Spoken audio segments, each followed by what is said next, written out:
This video gets honest. Dark places, decisions, even self-harm. If you're struggling right now, stick with it. It's a recovery story. And it ends with a system that's kept me stable for the last 15 years. And by the end of this video, you'll understand exactly why fitness, it just does things that medication can't. And you'll find out what I do every single day that stops anxiety being the thing that takes charge of my life. You'll likely understand that if you've struggled with anxiety, you know that there's a specific energy that anxiety builds. You start to feel it in your stomach, it tends to rise up into your chest, and then it has nowhere to go. And that's the problem about anxiety. It's a contained energy. You don't know where to place that feeling that's building inside or the sensations that you're experiencing. Mine tended to manifest more in self-harm, in frustration, but also it was an energy that I had that I didn't know what to do with it. It was something like I'd never experienced before. It wasn't self-destruction. It was just something that I didn't understand, and I had nowhere to channel this specific energy. And nobody told me either. I'm somebody that's exercised majority of my life, mainly through hobby, mainly through just growing up and not wanting to be the skinny kid at school. I started very early on, never really thought too much about it. And I hadn't done this for a very long time whilst I was going through a mental health breakdown. Prior to that, I was in a business that demanded 18 hours of my time a day, and I just had no time for it. So my health declined pretty significantly. For me, exercise wasn't just about waking up every single day, getting your steps in, doing the mundane things that most people see exercise for, fat loss. It didn't start as a wellness choice. It started out of survival. Really, it was about, how can I use this specific energy that I'm feeling that was quite destructive? It was painful, it was hurtful. How can I use this energy and put it into something constructive that will help the future and will help me manage how I'm physically feeling every single day? I remember the first time I got into a gym, and I was massively struggling with anxiety at that point in time. I had social anxiety too, so just being around a lot of people, it was not a good environment for me. But it took me a while to get from a house to the gym, from the gym to the treadmills, to just kind of build on that over a period of time. And it was literally step by step. But I do remember the first time I got on that treadmill, and that was 13, 14 years ago now. The first time I stepped foot on that treadmill, there was a sense of achievement whilst feeling I'd done something that was so uncomfortable, but whilst still in control of the outcome, that it proved to me that I can stay in control whilst feeling this particular feeling, whilst feeling the tightness in my chest, whilst having the elevated heart rate, whilst breathing and hyperventilating, whilst just feeling disconnected and like I wanted to run away. There was a sense of achievement the minute I stepped foot onto that treadmill and said, okay, we're here, we press the start button, we go for a minute, and that's it. That's all we need to do today, is just go for a minute and prove to yourself that you can do this today whilst feeling the sensation of anxiety. And the thing is, it felt like it gave me a little bit of control back. And that was enough proof for me to know that this sensation isn't going to stop. Me feeling anxious about being in society, being around people, also just being out because I was struggling with agoraphobia. That anxiety built to a level where I had a sense of self-control whilst in an uncontrollable situation. That was the only bit of evidence that I needed to say, you can control what's currently going on. You just need to look at it in a different perspective. And for me, anxiety, I break it down into logic. I break it down into, what is my body physically doing? How can I understand all of these sensations and what's actually happening?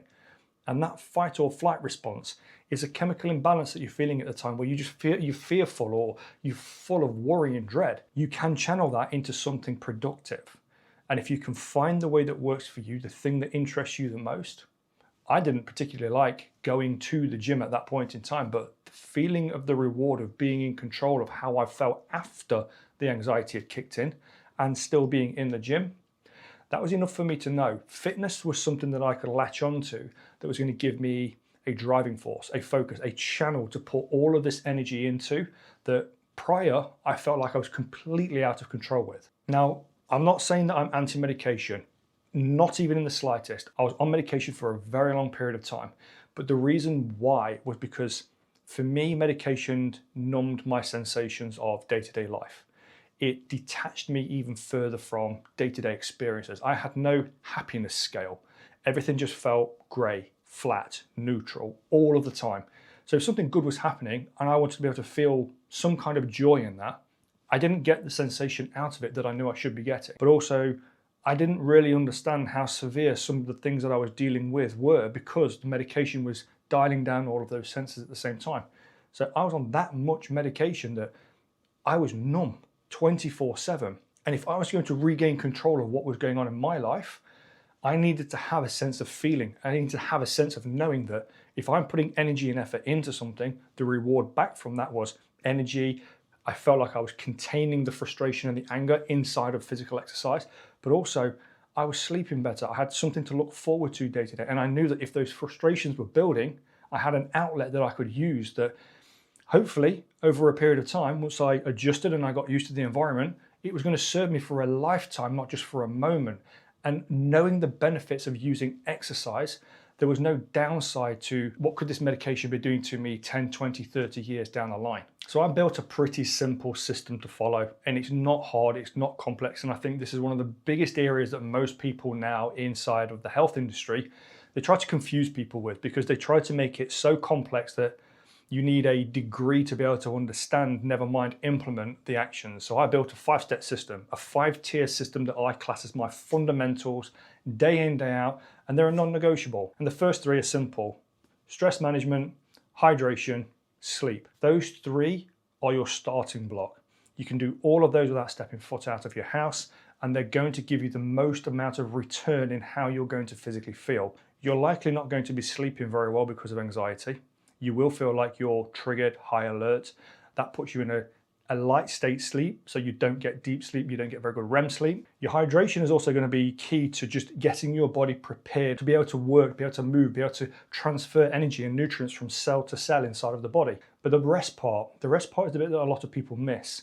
They look at rest as the thing that they shouldn't be doing, but rest is so important because you have to don't just give the body time to recover, give your mind time to recover too. And the last 2 steps are the simple ones, the ones that everybody knows about when it comes down to health and fitness. It's food and exercise. Food, don't be a child about it. Food is nutrient dense. It should be nutrient dense. It should be nourishing. If you're treating your diet like a 2-year-old, because of anxiety, you're picking at sweets, at chocolate, at high fatty foods, at processed foods, your energy supplies are going to be dulled down, they're going to be lacking of, and you're going to feel like absolute death trying to get going. So the first things I recommend you do in this particular order is sleep better first, then start to hydrate, think about how you're going to recover, implement better food, and then move to exercise. Now you might think, well, why would a coach be telling me that exercise be the last thing that I do, whilst this video specifically is about exercise and using it as a counter for medication? The reason being is because if you want to be able to have this system stick, I've used it for over 15 years now, and I can guarantee you, every single time I fall back, every single time I relapse, it's because I've dropped one of these 5 fundamentals. My fundamentals I keep in place are non-negotiable. And if I know that I'm slipping, if I know that I'm falling backwards, if I know that I'm letting go of any of these fundamentals, I only have to revisit the ones that I'm not paying attention to, and things start to kick back into gear. Now, exercise being the last one, you need to be prepared for what's coming when it comes to exercise.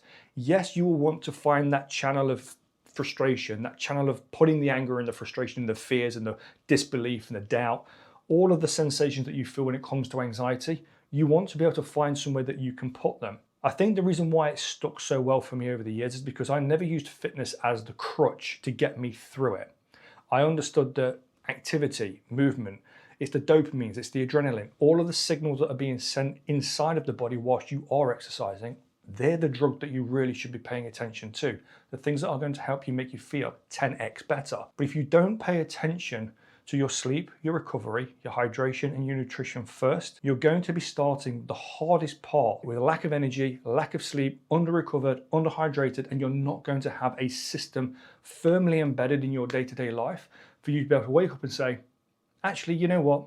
Today I actually feel like going to do something. Today I feel the rewards of expending energy. So don't allow the exercise to be the first thing that you do, but exercise being the last thing that you do once you've got those 5 fundamentals in place. I can guarantee you now, the medication side of things, you'll start to readdress and look at how am I using the medication, and do not go cold turkey. Please speak to a professional, speak to a therapist, a GP, somebody that's going to give you guidance on how to wean yourself down from the volume of medication that you're currently on, but do this in the correct way. And I can guarantee you now, if you implement those 5 fundamentals, You won't need to look back at medication being the thing that helps you get through life and manage your anxiety. Now, I'm not going to lie to you. You're still going to have bad days. You're still going to wake up feeling like you don't want to go to the gym. The pressures of life are still getting to you. The business is still demanding so much of you that you don't know where to turn. You're still going to have those days. Those days are here whether you're on medication or not.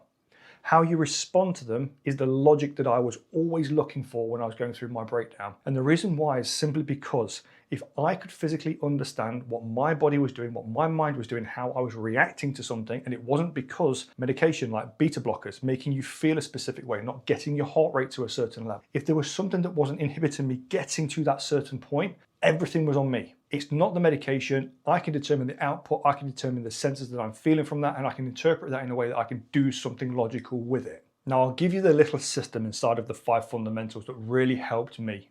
And it's so simple. It's virtually stupid simple. It's do the bare minimum on the hard days. Honestly, do the bare minimum on the hard days. Now, if you look at your diary and you see that you've got gym blocked out for a specific time, you wake up that morning, you're not feeling like it, and chances are most people, and this is most people, they would make the decision, I don't feel like going today, so I'm not going to go. That's the day when you should be going. That's the day when you should, even if you just rock up, jump on the treadmill for 10 minutes, it's about the commitment, not the seeing it through part. It's the knowing that you can control when your body and your mind is screaming you're out of control. It's knowing that you can change the decision on how you physically feel. This is what matters the most when you're looking to control anxiety and you're looking to manage the sensations and the experience on the back end of what you've been going through. So do the bare minimum on the hard days. You need to understand that you're likely in the position that you're in because you've been doing the 18 hours a day, like I was when my anxiety kicked off. Food, how are you going to make food super simple that day? How are you going to make better choices? It's not about tracking calories all the time and knowing your macros. Honestly, most of the time, I couldn't even care when it comes down to a client's macro tracking and nutrition tracking.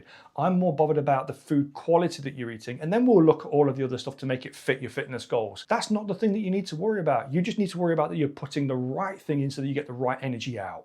And then with the exercise, super simple. If the thing that you're worrying about is, I haven't got time, the chances are you've already allowed for your day to look like that. So the thing that you need to do from that point is readdress the schedule. If you've put something in your diary, you commit to it. And this isn't a hustle through, grind hard type mentality. I think it's actually one of the most damaging mentalities that you can have when you're looking to try and realign yourself with taking control of your life again. I actually think the best thing that you can do is commit to the thing that you said you were going to do. Now, that might mean that you adjust what that looks like, but you commit to the timestamp, you commit to the appointment, you commit to the session and say, I'm not changing what the structure of my day should look like. And I can guarantee you, if you put some routine and structure into your day-to-day life, your sense of control around your anxiety, it will feel so much more powerful in those moments where you feel like you're doubting yourself 24/7. Now this video, it's not super complex. It's a 5-step fundamental list with a couple of nuances inside of there that's just gonna help get you in control of how you're feeling and what you're thinking. So if you feel like you're ready to take a step, click the first link in my bio. But if you're not, hit subscribe, stick around. The next video is going to be about anxiety and what it actually feels like for men, something that we don't actually talk about very often at all. And if you enjoyed this one, YouTube recommends that one next. So go ahead and hit the button. I'll see you in the next one. One change today will build a better tomorrow. Be built different.